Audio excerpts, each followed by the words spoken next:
School ছাত্রের মৃত্যু নিয়ে এবারে বালুরঘাট হাসপাতালের চিকিৎসা পরিষেবা ও চিকিৎসকের ভূমিকা নিয়ে খোদ মুখ্য স্বাস্থ্য আধিকারিকের শোকজ করা হলো কর্তব্যরত চিকিৎসককে। একই সাথে আশঙ্কাজনক অবস্থায় থাকা ছোট্ট স্কুল ছাত্রকে ওই দিন কেন দ্রুততার সাথে সিসিইউতে স্থানান্তরিত করা হয়নি তা নিয়ে হাসপাতাল কর্তৃপক্ষের কাছেও রিপোর্ট চেয়েছেন জেলার মুখ্য স্বাস্থ্য আধিকারিক। মঙ্গলবার হাসপাতাল পরিদর্শন করে ওই স্কুল ছাত্রের মৃত্যু নিয়ে বালুরঘাট হাসপাতাল কর্তৃপক্ষের কাছে এমনই একগুচ্ছ প্রশ্নের জবাব চেয়েছেন জেলার মুখ্য স্বাস্থ্য আধিকারিক সুদীপ দাস। শুধু তাই নয়, কর্তব্যরত চিকিৎসকের যে উদাসীনতা ছিল তাও এদিন কার্যত স্বীকার করেছেন তিনি। তবে এ নিয়ে একটি তদন্ত কমিটি গঠন, তার পূর্ণাঙ্গ রিপোর্ট রাজ্যে পাঠানো হচ্ছে বলেও জানিয়েছেন সিও মহিষ। প্রসঙ্গত, সোমবার ভোররাতে বাড়ির লোকজনের সাথে পায়ে হেঁটে প্রতিরাম শিব মন্দিরে জল ঢালতে যাবার সময় বেপরোয়া টোটোর ধাক্কায় রক্তাক্ত হয় তৃতীয় শ্রেণীর স্কুল ছাত্র শিবম শর্মা, যে ঘটনায় আহত হয় পরিবারের বেশ কয়েকজন সদস্য। ঘটনার পরেই পরিবারের লোকেরা তড়িঘড়ি ওই স্কুল ছাত্রটিকে নিয়ে এসে ভর্তি করে বালুরঘাট সুপার স্পেশালিটি হাসপাতালে। অভিযোগ, যেখানে ভর্তির 2 ঘন্টা পরেও কর্তব্যরত চিকিৎসকের দেখা মেলেনি, আর তার জেরেই মৃত্যু হয়েছে ছোট্ট ওই শিশুদের। এমনই অভিযোগ তার পরিবারের লোকেদের, যে ঘটনার প্রতিবাদে ওই দিন বেপরোয়া ভাঙচুর চলে হাসপাতাল চত্বরে। তবে এই ঘটনা নিয়ে কর্তব্যরত চিকিৎসক হাসান সুবিদের বিরুদ্ধে দৃষ্টান্তমূলক শাস্তির দাবি জানিয়ে লিখিত অভিযোগ করেছেন পরিবারের লোকেরা। এদিন যে ঘটনার তদন্ত করতেই সশরীরে হাসপাতালে ছুটে আসেন খোদ জেলার মুখ্য স্বাস্থ্য আধিকারিক সুদীপ দাস। শিশুটিকে ভর্তি রাখা সার্জিক্যাল ওয়ার্ড পরিদর্শন করেই হাসপাতাল কর্তৃপক্ষের কাছে একাধিক প্রশ্নের উত্তর জানতে চেয়েছেন মুখ্য স্বাস্থ্য আধিকারিক। তিনি বলেন, চিকিৎসক আসতে দেরি করলেও শিশুটিকে কেন সিসিইউ ওয়ার্ডে নিয়ে যাওয়া হলো না, যার উত্তর হাসপাতাল কর্তৃপক্ষের কাছে জানতে চাইবার পাশাপাশি কর্তব্যরত চিকিৎসক কল বুক পাওয়ার পরেও কেন এত দেরিতে পৌঁছালেন তা নিয়েও সুনির্দিষ্ট কারণ দর্শাবার নির্দেশ দেওয়া হয়েছে কর্তব্যরত চিকিৎসককে। দক্ষিণ দিনাজপুর জেলার মুখ্য স্বাস্থ্য আধিকারিক সুদীপ দাস বলেন,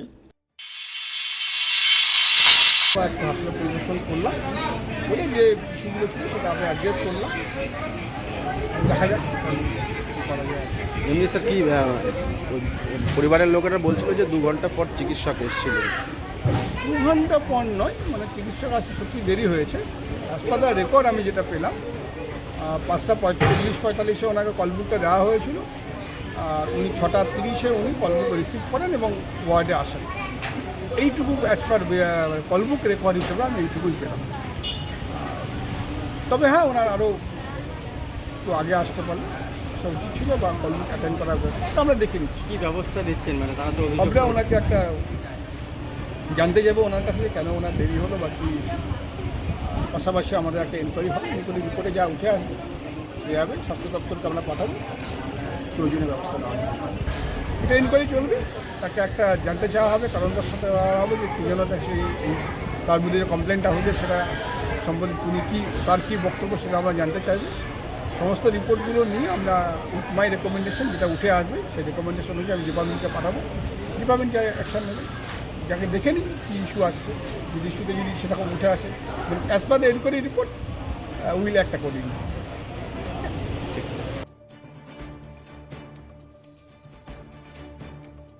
দক্ষিণ দিনাজপুর থেকে সীমান্তের কথার বিশেষ রিপোর্ট।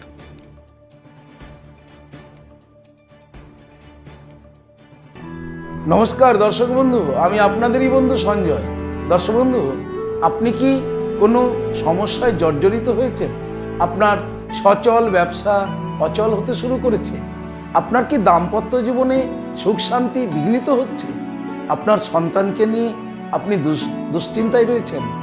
আপনার বেকারত্বের কারণে কি আপনি একেবারে হতাশ হয়েছেন, নাকি প্রেম প্রীতি প্রণয় ভালোবাসায় আপনি খুব কষ্ট পাচ্ছেন?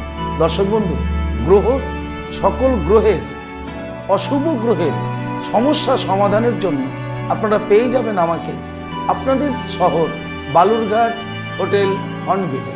খুব অল্প সময়ের মধ্যে সঠিক জ্যোতিষ সিদ্ধান্তের দ্বারা আপনি হতাশাকে কাটিয়ে আপনি সমাজে প্রতিষ্ঠিত হতে পারেন। তাই আর দেরি কেন? আপনি এই মুহূর্তে স্ক্রিনে যে নাম্বার দেখছেন 9932106280, 9851515456, এই দুটি নম্বরের মধ্যে যে কোনো একটি নম্বরে ফোন করে জেনে নিন কবে কখন আপনারা আমাকে পেয়ে যাবেন আপনাদের বালুরঘাট হোটেল হর্নমিলে। তবে মনে রাখবেন, বুকিং করেই কিন্তু আপনাকে আসতে হবে। দর্শক বন্ধু, সমস্যা সমাধানের জন্য একমাত্র বিশ্বস্ত অ্যাস্ট্রোলজি প্রতিষ্ঠান চলে আসুন হোটেল হর্নমিল। আমি থাকছি আপনাদের সাথে। নমস্কার।